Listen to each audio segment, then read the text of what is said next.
avec le GRAB. Donc je vais vous laisser vous présenter.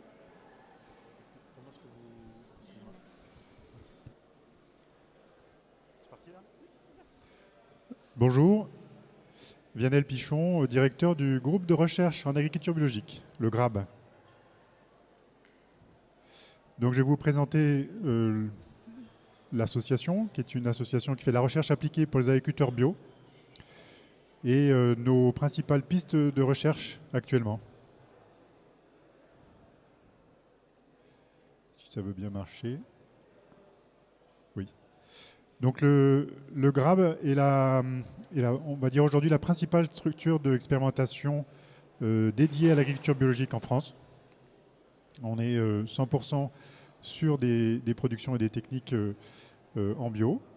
Nous avons été créés en 1979 par un chercheur et un agriculteur bio, donc il y a plus de 40 ans. Et notre finalité, c'est la mise au point et l'amélioration de techniques et de systèmes en agriculture biologique. Alors, je ne suis pas dans le bon sens. Nous avons 3 missions. La principale, c'est la recherche expérimentale, donc la recherche très appliquée. La diffusion et la valorisation de nos résultats. Et du fait de notre histoire donc de plus de 40 ans de recherche, partage de notre expertise sur différentes formes sur lesquelles je reviendrai tout à l'heure. Et nous travaillons sur 3 productions principales, l'arboriculture fruitière, le maraîchage et la viticulture pour le raisin de cuve pour faire du vin. Alors je vous ai mis une 4e petite production. On n'est pas des spécialistes des volailles, mais je vous en reparlerai tout à l'heure. C'est quelque chose qui est apparu ces dernières années dans nos travaux. Nous travaillons donc en France, je l'ai dit, dans 4 régions. Notre siège est ici à Avignon, donc en Provence-Alpes-Côte d'Azur, en Occitanie, en Auvergne-Rhône-Alpes et aussi depuis quelques années en Bretagne. Et nous avons des sites complémentaires. On travaille principalement chez les agriculteurs bio, donc toujours en bio. Et on fait beaucoup de recherches chez eux directement, donc on choisit les sujets avec eux. Eux conduisent la production et nous, on suit la partie expérimentale et on fait les relevés et les analyses, etc. Ça, c'est la majorité de nos expérimentations qui sont faites chez les producteurs. On travaille aussi dans 3 stations, donc ça permet de faire des recherches plus lourdes, plus risquées, qu'on ne peut pas faire chez les producteurs. Donc une station ici à Avignon sur le site du lycée agricole François Pétrarque, sur la station expérimentale de l'INRAE dans la Drôme à Gautron, et une 3e station en Bretagne sur le lycée agricole de Sucigno. Et enfin, nous avons un dispositif assez original, j'en reparlerai tout à l'heure, qu'on appelle une ferme pilote, dont on a reconçu entièrement le système et qu'on a confié à des agriculteurs. On a 6 principales thématiques de recherche. Donc en agriculture bio, on est très sensible, et c'est un peu l'origine d'ailleurs de l'agriculture bio, c'est la vie du sol. Donc on travaille avec les agriculteurs pour améliorer et gérer la fertilité de leur sol. En agriculture biologique aussi, si on avait des végétaux, des plantes qui étaient tolérantes et résistantes et productives, ça serait top. Donc c'est un sujet sur lequel on investit beaucoup. Et c'est vrai que la recherche agronomique, on va dire depuis la Seconde Guerre mondiale, a beaucoup investi sur des critères assez spécifiques, type le rendement, en négligeant, parce qu'il y en avait moins besoin, d'évaluer aussi et d'inclure dans les recherches, dans les évaluations, tout ce qui concerne la tolérance, la résistance aux maladies et à d'autres critères. Donc ça, c'est un sujet qui est très important pour nous. Et aujourd'hui, il y a un sujet qui a bien progressé partout du fait du retrait de nombreuses molécules. Les producteurs, donc 3e sujet, la gestion des bioagresseurs. Les producteurs nous demandent, c'est un sujet très préoccupant pour eux. Donc en agriculture biologique, on a aussi des produits à tester, des produits alternatifs. Et on a d'autres techniques que je vous détaillerai tout à l'heure. Dans ces techniques, ça sert aussi à aider à réguler les ravageurs. C'est ce qu'on appelle la biodiversité fonctionnelle. Donc la biodiversité fonctionnelle, les écologues n'aiment pas beaucoup ce terme. C'est comment on utilise la biodiversité, donc comment on utilise l'environnement des parcelles pour nous aider à réguler les ravageurs. Je vais aussi détailler un petit peu. Cinquième sujet de préoccupation et de thématique pour nous, c'est l'adaptation au changement climatique. Je crois qu'il n'y a pas besoin de redétailler pourquoi, mais c'est aussi un sujet de préoccupation. Et là, ça peut concerner la diminution ou les irrégularités dans la disponibilité de la ressource en eau. On travaille sur par exemple des porte-greffes en arbo qui soient plus tolérants à la sécheresse. Ça peut être comment on bâtit des itinéraires techniques dans lesquels on voit à quel endroit on peut vraiment limiter l'utilisation de l'eau. Et l'autre aspect de l'adaptation au changement climatique, c'est la prise en compte de l'augmentation des températures. Quand les températures augmentent, on peut avoir des blocages de mise à fruit, on peut avoir beaucoup d'aspects des arrivées de nouveaux ravageurs. Donc là aussi, on travaille sur ces sujets-là.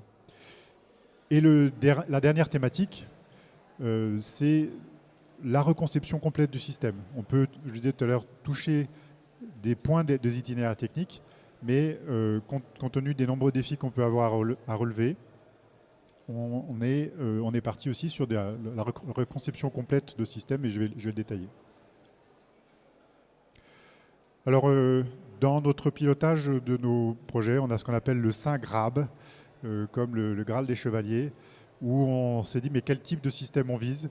Donc, je ne vais pas tout vous détailler, mais les propriétés qu'on vise dans les systèmes agricoles, ce à quoi on aimerait aider les agriculteurs à atteindre pour leur système de production, c'est des systèmes qui soient viables et vivables, donc où on tire un revenu, mais on n'est pas épuisé à la fin de la semaine. Des systèmes qui maximisent les externalités positives, donc les effets sur l'environnement soient positifs, et donc les externalités négatives les plus limitées possibles, et des systèmes qui soient résistants et résilients. Et pour ça, on a identifié un certain nombre de leviers dans lesquels que l'on va mobiliser dans nos projets. Et vous avez des exemples d'action. Autre façon d'approcher nos différentes stratégies de manière un peu conceptuelle. Mais donc ça, c'est autant les stratégies qu'un expérimentateur va avoir à disposition que ce qu'on va ensuite pouvoir proposer aux agriculteurs. Et on distingue, nous, 3 niveaux d'intervention, on va dire 3 types de stratégies. La première, qui est comment on intervient directement, comment on lutte. Par exemple, là, je vous ai pris l'exemple de la gestion des bioagresseurs. Donc, en bio, on peut avoir quelques fongicides ou insecticides, des phéromones, des méthodes physiques avec des filets.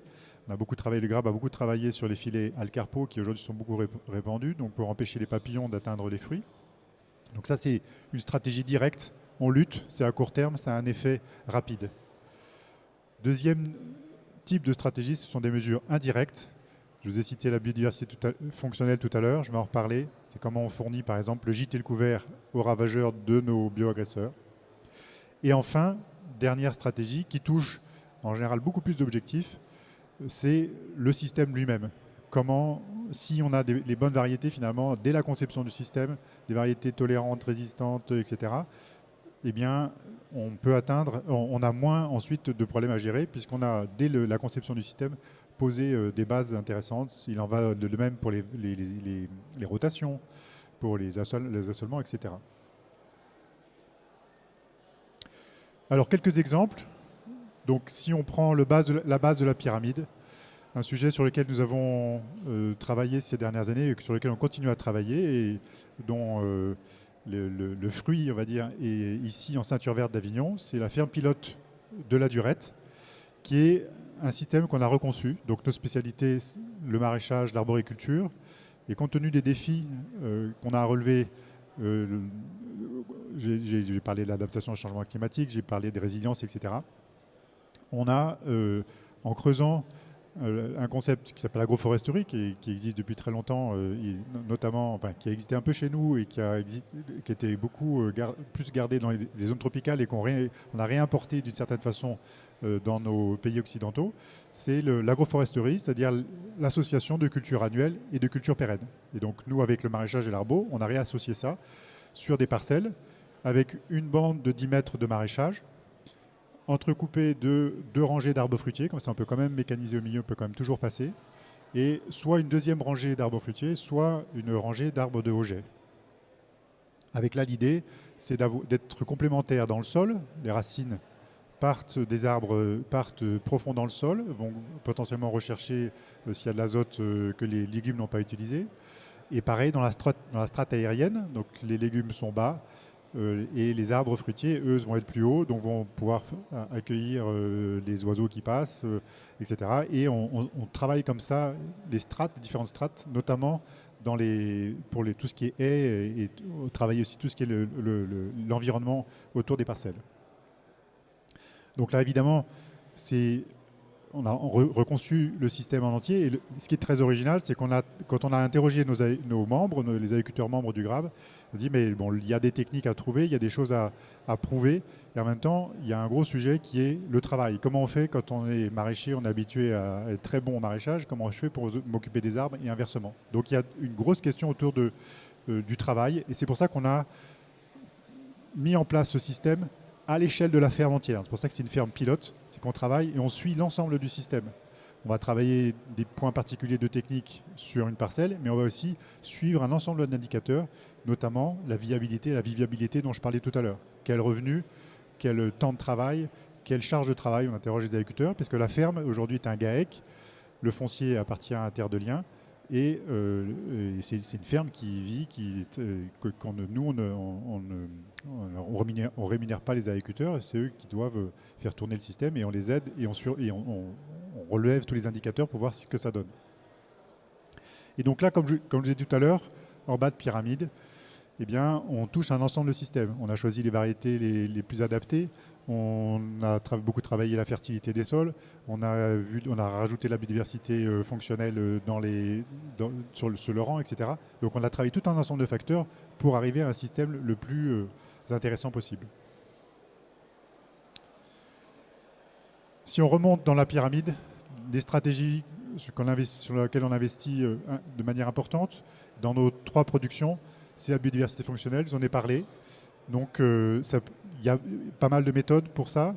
Il y a donc là vous avez sous-abri en maraîchage, utiliser le bord, on a d'abord travaillé entre tunnels, parce qu'il y a toujours au moins dans nos systèmes méditerranéens 4 mètres entre 2 tunnels plastiques.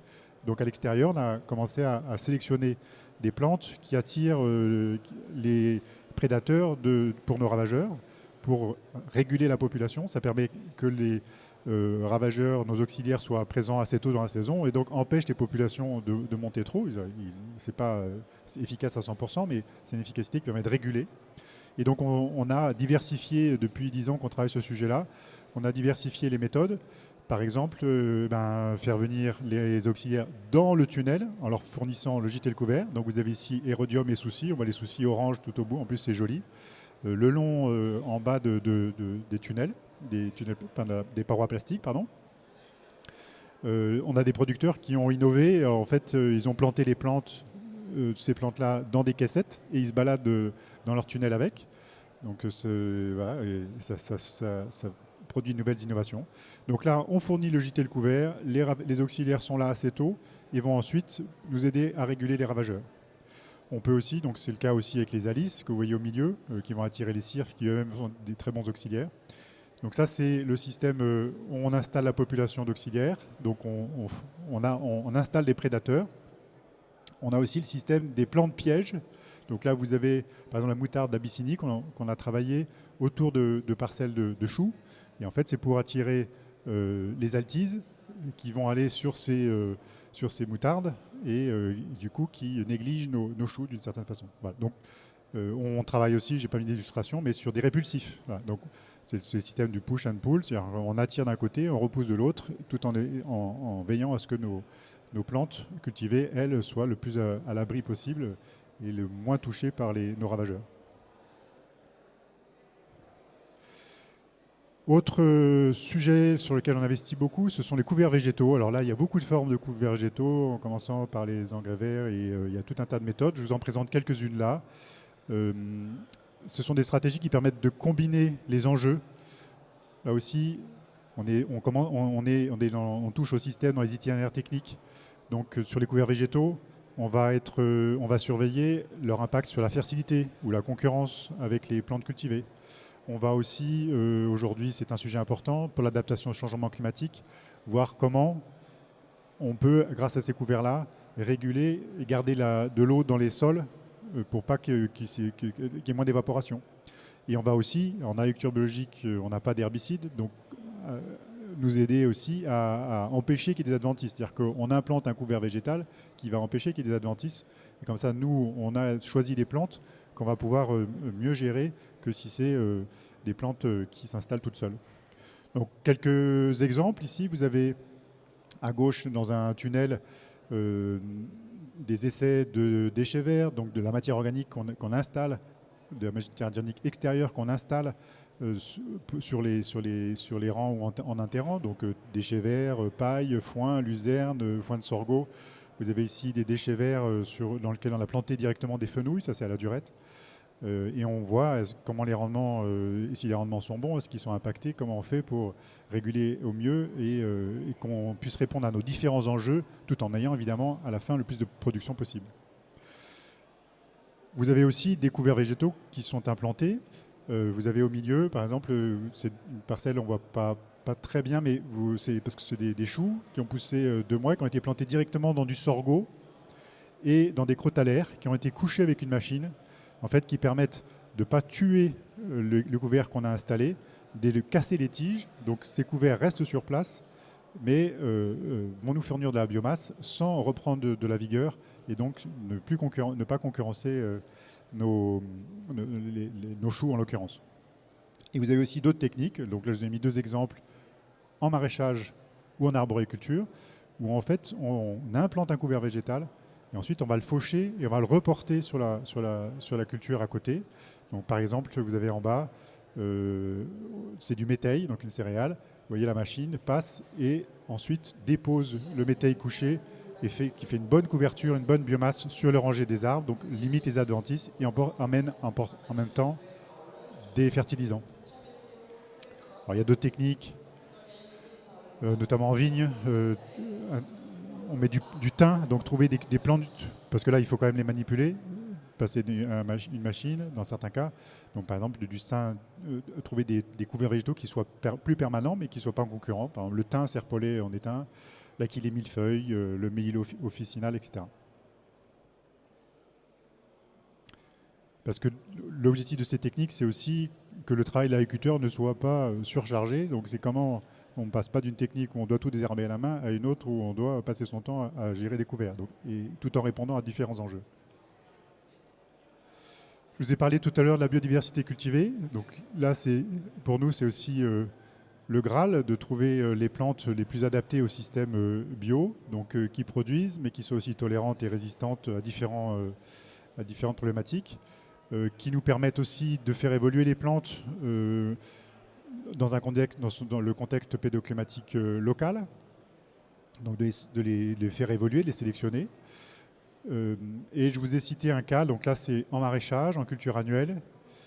Il y a beaucoup de travail aussi en fruitier sur comment on va puiser dans la richesse génétique patrimoniale de variétés qui ont été conservées chez les agriculteurs, chez des particuliers ou dans les frigos de nos conservatoires génétiques, pour les ressortir, les sélectionner, brasser les patrimoines génétiques pour en fait recroiser des variétés. Donc par exemple, le cas que je vous donne là, c'est de travailler avec des populations.